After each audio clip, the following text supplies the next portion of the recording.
କ'ଣ ଆପଣମାନଙ୍କର ଆଳୁଚପ୍ ବି ଏକ୍ସେସ୍ ତେଲ ଟାଣି ନେଉଛି ବା ଫୁଲୁନି ଟାଣ ହେଉଛି? ତ ଏହି ଭିଡ଼ିଓଟି ଖାସ୍ ଆପଣମାନଙ୍କ ପାଇଁ। ବର୍ଷା ପାଗରେ ତ ଛଣାଛଣି ଖାଇବା ପାଇଁ ବହୁତ ଇଚ୍ଛା ହୁଏ। ସେଥିରେ ଯଦି ଆଳୁଚପ୍ ମିଳିଯିବ ତାହେଲେ ମଜା ହିଁ କିଛି ଅଲଗା। ତ ଆଜି ଆମେ ବିନା ସୋଡ଼ାରେ ଫୁଲା ଫୁଲା ଏକଦମ ପରଫେକ୍ଟ ଆଳୁଚପ୍ ବନେଇବା। ବହୁତ ସାରା ଟିପ୍ସ ସେୟାର କରିଛି, ଭିଡ଼ିଓକୁ ସମ୍ପୂର୍ଣ୍ଣ ଦେଖନ୍ତୁ।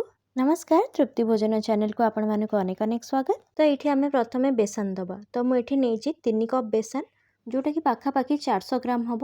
एक्चुअली मुझे आगे 2 कप बेसन देती, तापर मत लगे टी कम हम मुझे क्वांटिटी बनवाई चाहूँगी, से आउ गोटे कप बेसन मु लास्ट ऐड करी। तापर आम ये पानी दबा। मोर ये 3 कप बेसन 2 कप पानी लगिला, माने आपण मैंने जी बेसन नहीं तार अधारू टिके अधिका पानी देबे। सबू पानी दे सारा पर आपण मैंने या पाखापाखि 5 ରୁ 7 मिनिट पर्यंत भल भाव फेंटे। ये मुझे बैटर कंसिस्टेंसी देखई दूसरी, याठू बेसी पतला करेनि कि याठू बेसी मोटा करेनि। ये पाखापाखि 10 मिनिट फेंटी सारा पर मुझे देखा देखो केते बढ़िया से फुली जाइए बैटर, एकदम फ्लफी हो जाइए। एमती जदि आपण मैंने भल भाव फेंटी नेबे तो सोडार आवश्यकता नहीं। आ सोडा न पकेले आलुचप तेल भी टाणबनी। नेक्स्ट ट्रिक हूँ आपण मैंने फेंटी सारा पर देखिए ये जितेबाला आप बैटर टिके आनिकी पानी रे पकेबे सबुजाक सांगे सांगे ऊपर को उठी आसीबो। तामाने बैटर एकदम बढ़िया से फ्लफी हो जाइए। आ एथर नो डाउट आलुचप बढ़िया से फुलिबो। मु आउ थरे भी आपण माननकु बैटर कंसिस्टेंसी देखिए दूची। आपण जेतेबेले चामच बुड़ेबे ये फ्लोई कंसिस्टेंसी रहिबो। तो बैटर को तो आम बढ़िया भाव में फुले देले।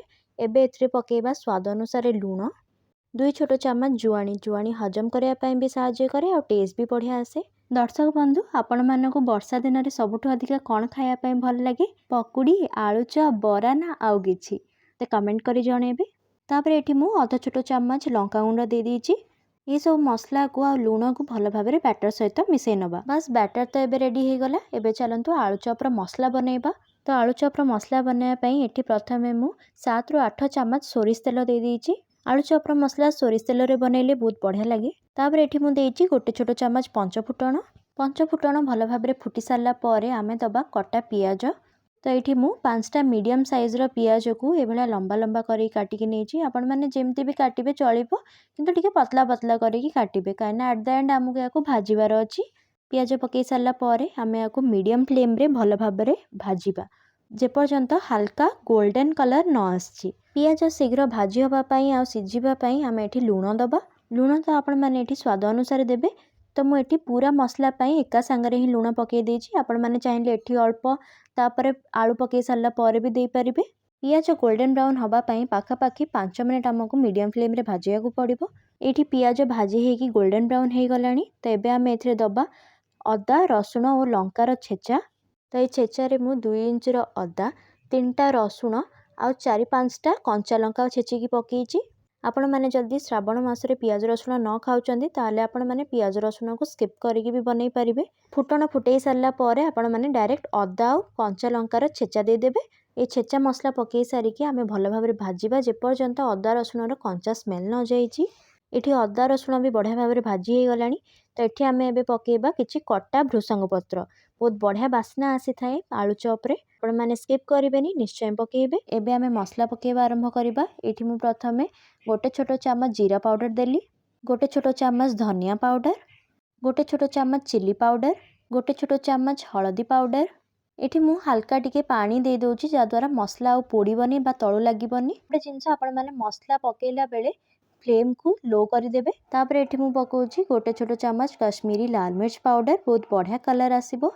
तापर 2 चामच कसूरी मेथी पत्र, बहुत बढ़िया बास्ना आसे आ बहुत बढ़िया टेस्ट आसे। आ लास्ट रे आधा छोट चामच गरम मसला। एतिकी मिसई नबा लो फ्लेम रे। तापर एठी मु 8टा बड़ साइज रो आलू को सिझेइकी रखिथिली। एबे सिझा आलू को आमे मैश करि नबा। आउट टिप आपण मानको मु देबी, आलू को एकदम चिकन करिकी मैश करिबेनी बा चकटिबेनी। टिके टिके खंड रहला भले आपण माने आलू को चकटिबे बा मैश करिबे, जेमति कि ए भले टिके टिके खंड रहिबो। माने मार्केट रे जेतेबेले आलू चप खाइथिबे आपण माने एटा नोटिस करिथिबे आ सेटा बहुत टेस्टी भी लागे। भाई चकटा आलू को आमे आनिकी मसला जो बनईथिले सेथरे दे दबा आ आलू को मसला सहित भल भाव में मिसई नबा। आ गोटे जिनस जदि आपण मानकु आलू चपर मसला रे बादाम पसंद तो आपण माने एठी पकेई पारिबे। मते पसंद नुहे सेथिपाई मु पकेइनी। एठी आपण माने चाहिए सिझा मटर पकेई पारिबे। बस एबे हमर आलू चपर मसला एकदम रेडी। गैस को ऑफ कर दबा। ଆଉ ୟାକୁ ଟିକେ ଥଣ୍ଡା ହେବା ପାଇଁ ଛାଡ଼ିବା। ମସଲା ଥଣ୍ଡା ହେଇସାରିଲା ପରେ ଆମେ ଏଭଳିଆ ଅଳ୍ପ ଅଳ୍ପ ଆଣିକି ଗୋଲ କରିବା। एकदम परफेक्ट गोल नहेले भी चलिबो, काहेकि ना जेहेतु आमर बैटर फुलीची तो आमर आलू चप एमतीरे भी गोल ही बनिबो। आपण माने याठू छोट साइज रो करि परिबे, किंतु याठू बड़ करिबेनी आ खाया पई भल लागिबोनी। तो एठी मोर टोटलटा पाखापाखी 50टा आलू चप बनिथिला।